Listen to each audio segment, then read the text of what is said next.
I'm the lucky Rabbi Camille Angel, and this is actually a favorite time of year for me, when we dwell in the presence of the memories of our beloved elders, and in particular today, the memory of Cheryl Lazar. Her spirit is here, and Al Baum.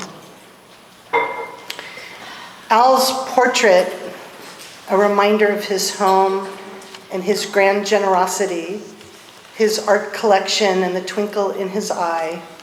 This piece was called Seated Man. I actually, when we were looking for his portrait, I couldn't believe that this was it, because I didn't think of Al as a sitting man.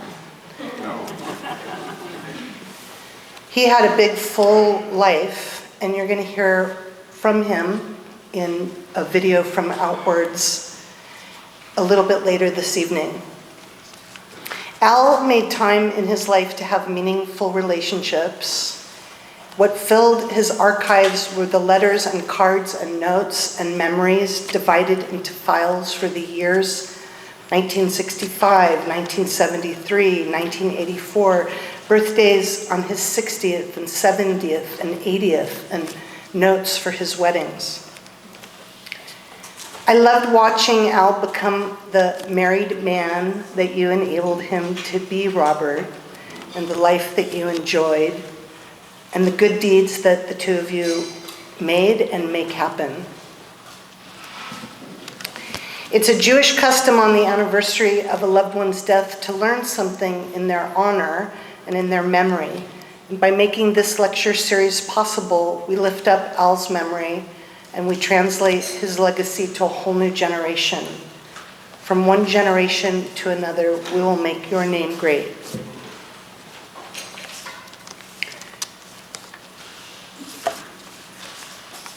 Fundraising is something a rabbi does.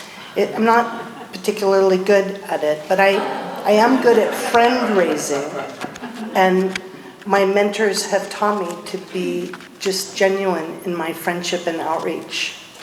So thank you for being here, my friends and my family and our students. Tonight you will learn more about Al and also more about rabbis.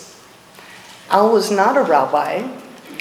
In fact, sometimes he would say he wasn't a very good Jew, by which he meant he wasn't particularly religiously observant. But he, and for that matter Cheryl, were proudly Jewish in their identities and their values. As only a congregational rabbi can really appreciate, being on call 24/7 for the divine. That is, being on call to show up for people in the most sacred and scary and awesome and terrible times in people's lives. For whatever this life has in store, it means finding yourself unexpectedly in the intersection between people you know and love and the fact of our mortality. And this was exactly the circumstance when approximately 6 years ago, Pam, David, and I met at that intersection. Your wife of 37 years had been diagnosed with terminal cancer, and you knew that you wanted a rabbi to accompany you and Cheryl, blessed memory, over many months on the end of what was her life journey. Our healing and preparing work led to Al, Baum, and Robert recognizing that they could find comfort in a rabbi as well. And so here we are, all these years later. Al and Cheryl, thank you for bringing us together to have what's become a wonderful evening in honor and in memory of you. Rabbi Sidney, our vocation, which is how the Jesuits describe it, makes us colleagues. But it is our history of friendship spanning 30 years that makes us co-conspirators, trusted confidants, and first-generation lesbian activists in the Rabbinic. I know that you'll bring honor to Al's memory and legacy. Al Baum was the first out gay Jewish philanthropist to be invited to sit on the boards of the Jewish community made up of many of the members of Congregation Emmanuel. And he made sure that those doors remained open forever after to the likes of us. He opened hearts and changed minds like you, Rabbi, have done for decades. So may Al's memory be for a blessing. It's my pleasure to welcome up Pam David.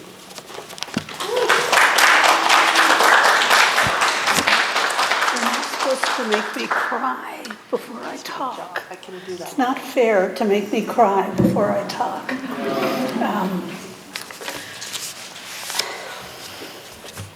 This is a labor of love. This program that Robert and I, to support Rabbi Angel, have invested in, both financially but more important, emotionally. Invested in Rabbi Angel being the first out lesbian rabbi in residence at a Catholic university, so far as we know, in this country and maybe in this world. And what she did for us was so meaningful that we wanted to support her programs here, which the institution supports in part, but not fully. And as she said, fundraising is not her vocation. But first, welcome. Thank you all for coming. It's going to be a wonderful evening. I look forward to Rabbi Mintz's lecture. She will be the fourth lecturer. This is the fourth year we've done this. Marcy Edelman, Dr. Marcy Edelman, who was the very first lecturer, is sitting here in the front. And somewhere, Mark Leno is back there, who gave the lecture the next year, and the last year was Mike Schreiber, and I don't see him. He's back there. He's back there? Okay, somewhere.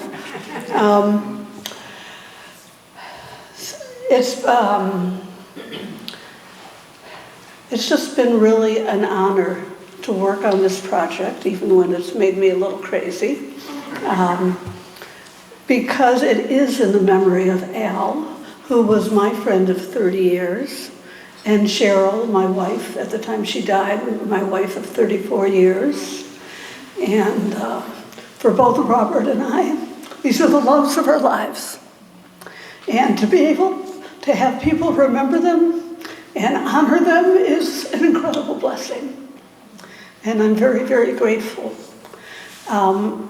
Let me talk a little bit about the Robert Holgate Award, or prize, I'm not sure what we're calling it, which was Rabbi Angel's idea as a way to really honor Robert's driving role in this. He's not Jewish, but he's an honorary Jew. He's not a lesbian, but he's an honorary lesbian. And really, through this process, he and I have become best friends. I would say more, but it'll embarrass both of us. I will. We pulled together a wonderful committee, and this is the second year of the Holgate Prize. The committee members, I think, mostly are here. Steve Shimon, I see you. Dorothy Ehrlich, right next to Steve. Mike Schreiber, and Rabbi Angel, and me. And we have had the incredible pleasure of hearing ideas from students that honor the work the rabbi does here and indirectly honors the memories of Al and Cheryl. And I also want to thank the staff, Victoria and MJ, for keeping us together and doing a great job, and Aaron Tapper for supporting this. And many other people, I'm sure, are here that I can thank, but I'm just grateful that you are here. And with that, I'm going to introduce Mr. Holgate. Yeah.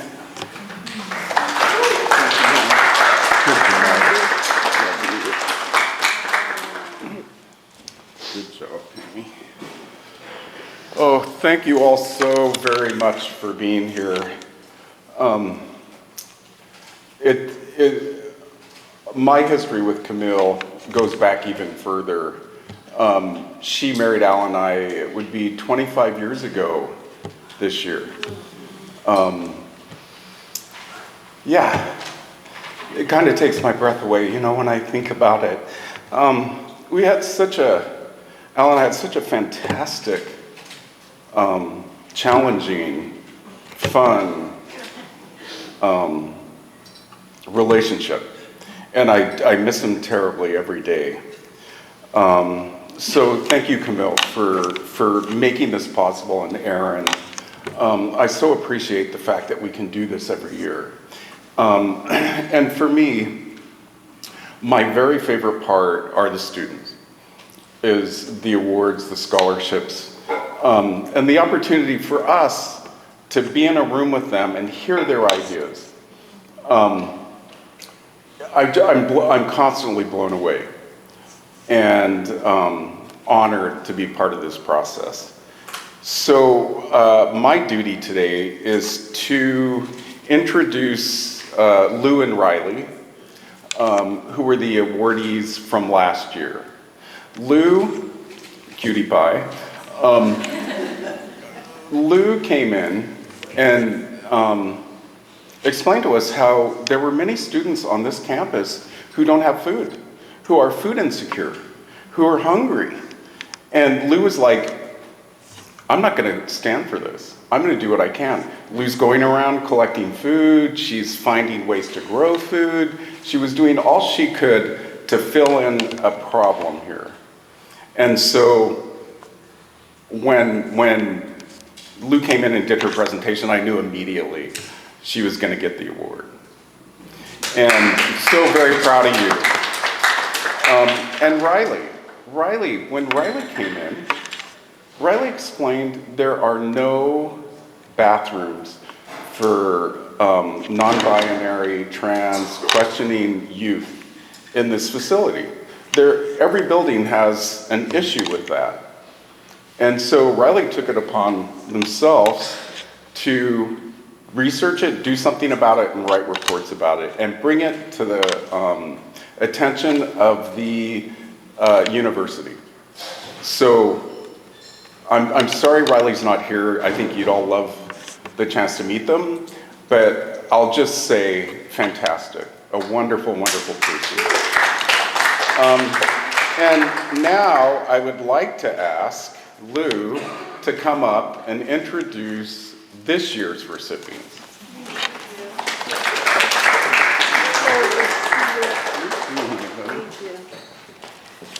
Oh, thank you so much. And Robert, it has been such an honor to have my name associated with yours and to be back celebrating Al again.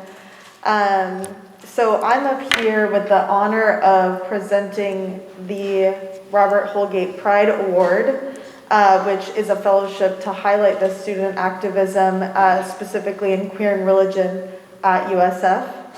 And I get to award it once again to 2 students this evening. And it's my honor to present the award first to Hark Patillo Rose. If you'd like to come up, I have a few words to say to you and something to present to you. But Hark has already started his project by writing, thank you. Their project by writing, directing, and acting in a performance about creation myth of trans and non-binary people in ancient Mesopotamia, where a gender-ambiguous being is made to save a goddess from the underworld. And though tested, the story's ending highlights the divinity of queer people. In addition to repeating this wonderful play, Hark will work in collaboration with other queer artists and writers on a collection of works detailing historical and mythological queer figures, not only showing that we have always existed, but are also sacred and divine. Hark.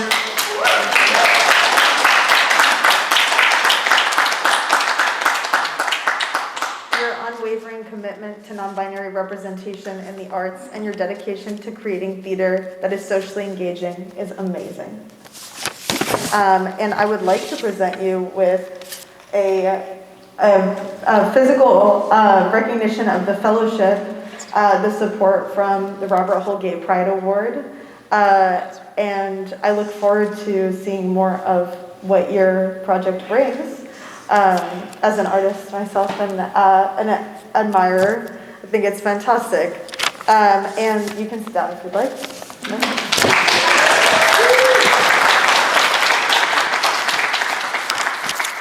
And I get to present one more award if Sydney Wright will come up. I'd like to present her Sydney. Thank you. Sydney is spearheading a miniature film festival which will display legacy videos from Rabbi Angels honoring our queer religious elders course, followed by an opportunity to have a discussion with the elder who is the subject of the video, which includes an open Q&A session. This will be open to students and the public to have as much reach as possible with food and opportunities for community engagement. This has the potential and plan to be held at least once a semester with growth as time passes, lasting impact. A minimum of 3 elders videos and legacies will be shared per semester, and it will create Queer and Religion's own version of the Frameline Film Festival, displaying short films that encapsulate the queer experience alongside the intersections of other identities and religion.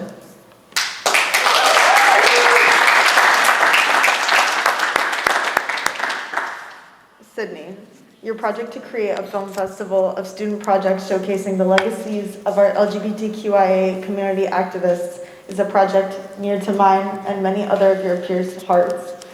I want to award you this physical manifestation of the support of the Robert Holgate Pride Award and so many people in this room. Congratulations.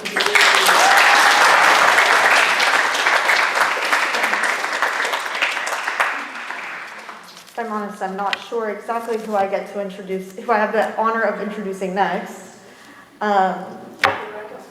Rabbi, well, I want to say thank you so much for all the roles that you play in putting on events like this and supporting student creativity, my own, and more to come. Yeah, thank you so much. Thanks, Liz. Well, we have time still to eat and to schmooze and to make our way over to our Fromm Xavier auditorium. I do encourage you to ask both Hark and Sydney more about their projects. They are inspiring and will have the next 2 years to realize these efforts, and so you'll be seeing more and hopefully coming out for their work. Robert, Pam, all of you who are here, thank you so much. Please eat more. Also, we have, for students in particular, some Ziploc bags to make sure that no food is wasted here today. So my wife, Wendy, thank you, Wendy, will be distributing Ziploc bags. So please be sure no food is left behind. And since we can't send you with alcohol, please drink and imbibe, as is your nature or custom. But it will, there won't be alcohol over at the Xavier Auditorium. Just putting it like that. Thank you.